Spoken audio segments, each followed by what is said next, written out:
Hello friends, educational fact channel में आपका स्वागत है। हाजिर आपके लिए आज की खास अपडेट को लेके जेबीटी टीजीटी भर्ती कब होगी इस पे बात करेंगे। और आपका दूसरा जो बड़ी अपडेट है आपकी एचपीआरसी सीबीटी के रिगार्डिंग और पेपर लीक के रिगार्डिंग यहाँ पे कुछ अपडेट्स है, उस पर बात करेंगे। तो सबसे पहले आप देख पाएंगे यहाँ पे कि टीजीटी जेबीटी परीक्षा को एजेंसी जल्द, तो यहाँ पे जो न्यूज़ लगी है उसमें कहा गया है कि जल्द जो है टीजीटी जेबीटी जो आपका कमीशन हो रहा है उसके लिए एजेंसी जो है वो जल्द हायर कर दी जाएगी। राज्य चयन आयोग को फाइनेंशियल बिड खोलने की मंजूरी जो है वो मिल चुकी है।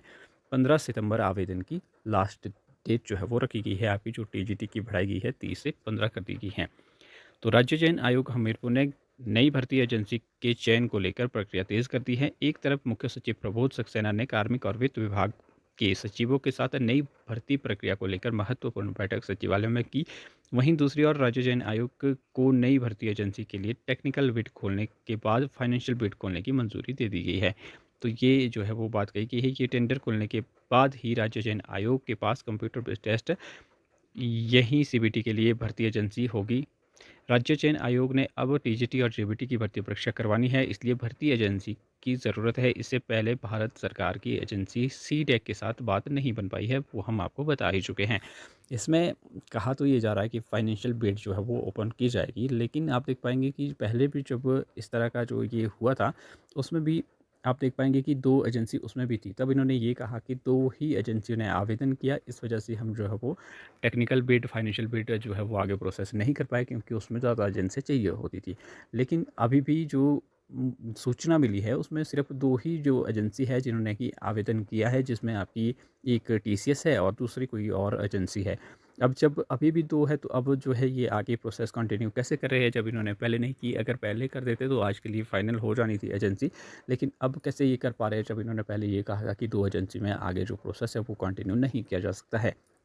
तो अब इसमें बड़ी बात ये है कि एक बड़ी एजेंसी जो आपकी टीसीएस है, अगर टीसीएस फाइनल हो जाती है तो काफ़ी अच्छा रहेगा और एग्ज़ाम प्रोसेस भी आपको अच्छा देखने को मिलेगा, क्योंकि टीसीएस एक काफ़ी अच्छी बड़ी कंपनी है।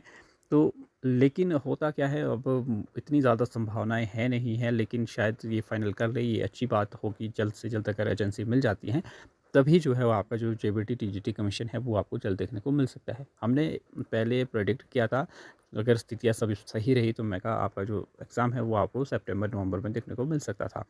लेकिन अब जो स्थितियाँ हैं वो डिफरेंट है। अब आपका जो इस साल आपका एग्ज़ाम होने की जो संभावना है वो बहुत कम दिख रही है। अगर जल्दी से जल्दी प्रोसेस चलता है तब भी इस प्रोसेस में ये बहुत टाइम लगा लेगी, लगभग 2-3 महीने का टाइम जो है वो लग जाएगा। तो पॉसिबिलिटी तो ये बन रही है कि आपका एग्ज़ाम जो है वो नेक्स्ट ईयर को एक्सटेंड हो सकता है।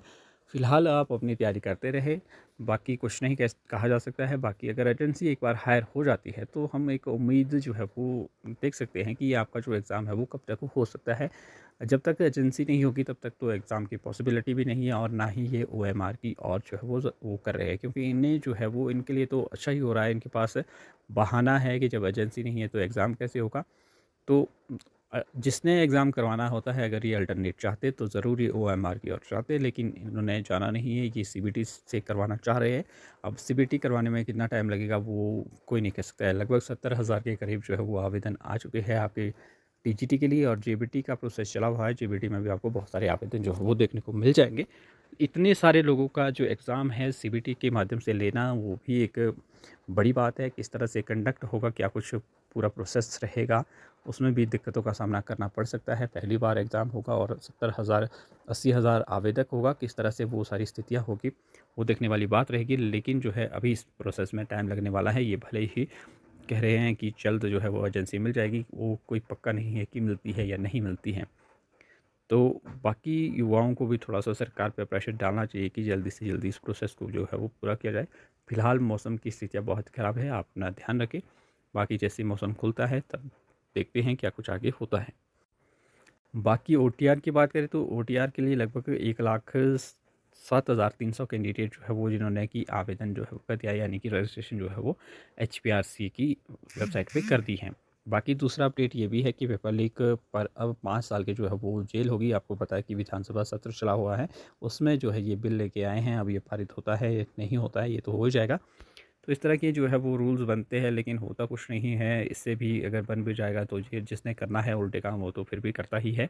उसका खामियाज़ा जो है वो उन कैंडिडेट्स को भुगतना पड़ता है जो लगातार काफ़ी सालों से भर्तियों का इंतज़ार कर रहे हैं, मेहनत से तैयारी कर रहे हैं, लेकिन लास्ट में अगर पेपर लीक हो जाए, जैसे आपने देखा भी है पहले भी, तो उनको बहुत ज़्यादा जो है वो सफ़र करना पड़ता है। आप देख पाएँगे कि एक पेपर लीक की वजह से यहाँ पे जो कैंडिडेट्स हैं उन्हें कितना जो है वो सफ़र करना पड़ा। एटलीस्ट उनको भी जो है वो सफ़र करना पड़ा, जो जिनके एग्ज़ाम पास थे उनको भी जो है वो कितना लटकना पड़ा। तो ऐसा काम नहीं करना चाहिए जिससे कि इतने सारे जो है वो सफ़र हो कैंडिडेट। तो बाकी देखते हैं क्या कुछ नई अपडेट्स आती है, जैसे-जैसे अपडेट आएगी वो हम आपके साथ शेयर करते रहेंगे। तो मिलते हैं अगली अपडेट के साथ, तब तक के लिए बाय बाय।